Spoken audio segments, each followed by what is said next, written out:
What's going on, collectors? Welcome into Ross Loves Cards. Today, I'm going to be doing a VR for Brent Richards. He's recently had his 2-year anniversary. Congratulations on that, Brent.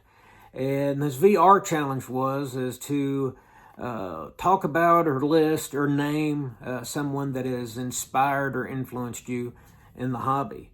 And, here lately, a lot of people have been doing their all-star selections. Well, I didn't do an all-star selection. I was afraid of leaving somebody off, I didn't want to hurt anybody's feelings. And so I decided to just kind of make this VR. Just wanted to shout out a few channels. I selected 3 channels that have inspired me the most. Each of these 3 channels I have met in person, I've texted, I've talked on the phone with. Each one's special to me, but I wanted to show some cards to talk about how they have influenced me or inspired and gave me inspiration to go a certain road, or somebody that just helps me pick out certain cards at certain times, maybe some of both. But first person I selected is Jayhawker Mike. Is it Jayhawker's Vintage Cards? If I can think of it, I'll put the name down here. But Jayhawker Mike. Mike's what we call him. He actually was the first one to ever comment on one of my videos. I guess it's been well over a year now. And he was the first YouTuber I met in person. I met him at Boonville 2025. And when I met him, we'd already worked out a deal on this 1961 Bob Gibson. And we bought this card, me and my wife did, as a memorial for her grandfather who passed away. And I've done a video on it, and I've brought up this card multiple times. But this was one of my first interactions with Mike. Met him at the card show, bought this card off of him, bought another card off Chris, and kind of walked the show floor with Mike after that. And, we've been friends ever since, talking, texting. I've also bought a few other cards from him along the way.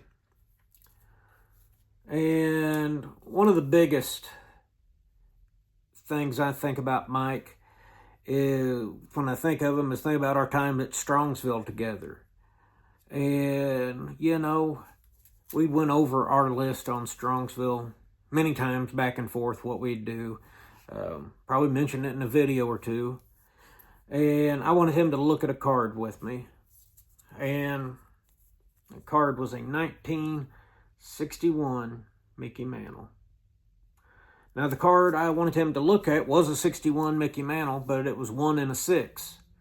And he was looking at the 6 with me. It was priced at $1,200. And he said, I like that 4 even better. And I think it was priced at $600. So I looked at it, and I decided he was right. So I went down and bought this Mickey Mantle and a 4, and had $600 more to play with. So one of the people that inspires me, I don't want to say influences, we've kind of gave that a negative word, but a hobby encourager is Mike. If I'm thinking about a card, wanting to buy a vintage card, I can call and talk to him, or send him a text, say, hey, what do you think about this? And, always great to get back with me and talk it through with me. Another YouTuber that I want to mention is a fine card collector, Jeff. Jeff has got me into Mag Pro labels, and to be honest, his Jordan collection, he sent me this when we traded labels. But his Jordan collection has inspired me to dig into my Akeem collecting more. And when I started the channel, I think I had 274 Hakeems. If you're really curious, go back to my first video. I think I bring that up. Maybe not my first one, but I had one card that I said I might get to add to my Hakeem collection. Of course, at that point in time, I thought I would want 100 cards, and that was it. Just have a small collection. And yeah, that didn't work out. So anyways, I did get that one card. This 1986 Fleer Hakeem. Remember when I found this online, I texted Jeff and just asked him what he thought of this card. And, you know, he sent me back a VCP, average, high, and low. And I went ahead and bought this card. And like I've shared that before, when I've bought this card, it was like I'd shot a big deer or something, you know, have that adrenaline rush, you know, hands almost kind of shaking. And I was elated when I got this card bought. A card that I've been wanting for a long, long time. So I think of Jeff when I think of this.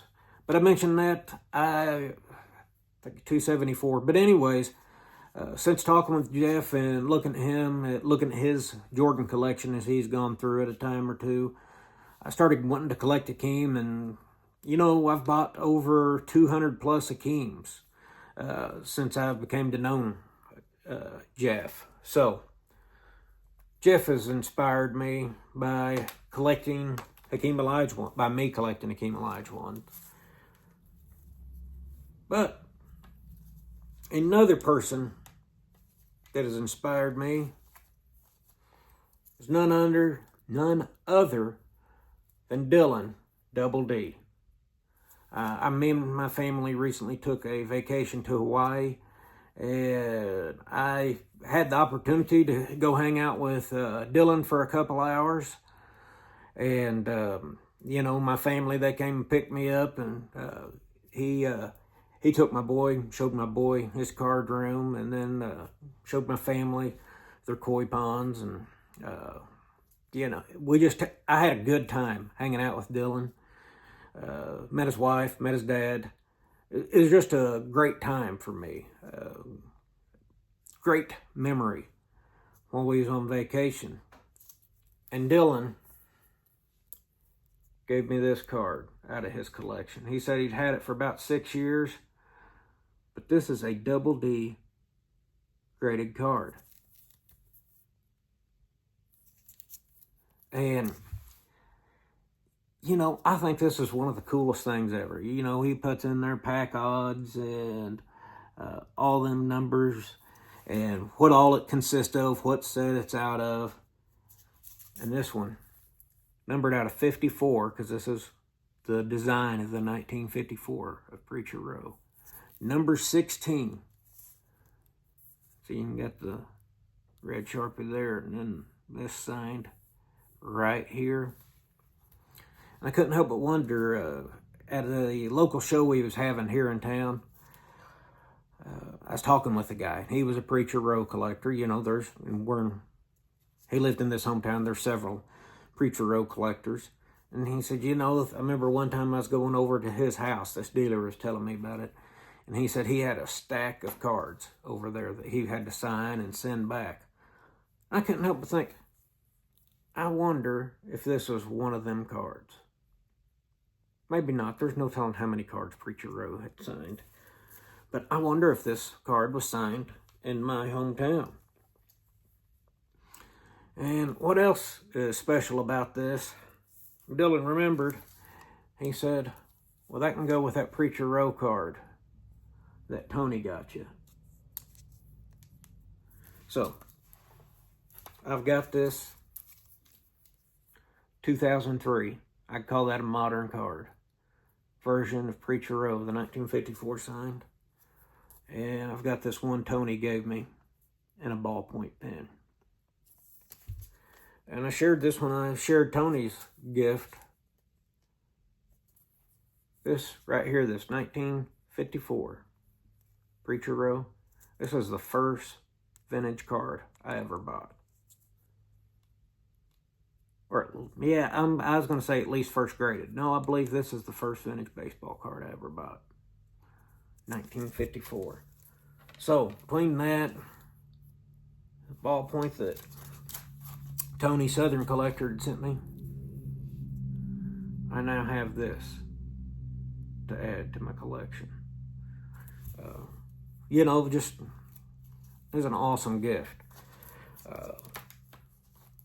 I told Dylan in a text, I said, you know what, visiting with him was my favorite part of my vacation. I didn't voice that with my family, you know, but it's cool just to hang out with card people. Like I said, spent 2 hours with him in his room the whole way over, flying over to Hawaii. I was going through on the phone. I've got binder pages, note binders. And I kind of reorder, saying, oh, I want this binder page. And after a 6.5 hour flight, you know, I had that binder pretty well lined out, what I was going to do with it. Well, after a couple hours with Dylan, I thought, man, I've got to rework this binder. I want to do this, this, and this. But it's just great being with him, looking at his cards, seeing his collection. Dylan has inspired me by binders. Dylan has also inspired me about getting into collecting some parallels and some cards like that. I'm not going to reveal them at this time. But each person of these 3 channels that inspire me, whether it's Jayhawk or Mike with vintage, I pretty well like the golden era vintage. It's kind of where I like to run. So he inspires me. He gives me ideas. He shows certain cards that he think I might like. Mike, can't thank you enough. Jeff, your inspiration to get back into collecting Hakeem, as well as other cards too. But that's what I think of. And Dylan, I want to thank you for inspiring me to go down the binder selection. You know, binders are just one of the things that they're cool to me. You know, you can make your own, switch them in, switch them out. But I just wanted to get on here today, let y'all know you don't have to keep checking milk cartons. I'm not missing. But hopefully I'll be back within another week or two and give another video out. Brent, congratulations again. Thank you all for watching. We'll see you next time.